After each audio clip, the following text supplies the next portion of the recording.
ভারতের পশ্চিমবঙ্গের কলকাতার একটি আবাসিক হোটেলে অগ্নিকাণ্ডের ঘটনায় নিহত আলিমুজ্জামান সাজুর বাড়িতে যখন চলছে শোকের মাতম, ঠিক তখনই দেখা যায় সাজুর পোষা কুকুর ফ্যান্সি ফ্যাল করে তাকিয়ে আছে, ছোটাছুটি করছে এ ঘর থেকে ও ঘরে।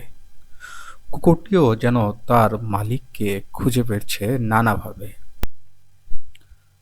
গত বুধবার ভোরে পশ্চিমবঙ্গের কলকাতার ওই আবাসিক হোটেলে অগ্নিকাণ্ডের ঘটনায় বাংলাদেশি ৭ জন নিহত হন।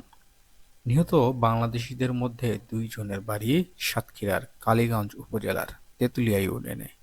তারা হলেন পরের গ্রামের আলিমুজ্জামান সাজু এবং তেঁতুলিয়া ঘোষপাড়ার ভবেশ সরকারের স্ত্রী রেবতী সরকার। এদিকে সাজুর কুকুরটির এমন দৃশ্য কোটি কোটি মানুষের হৃদয়কে নাড়া দিয়েছে।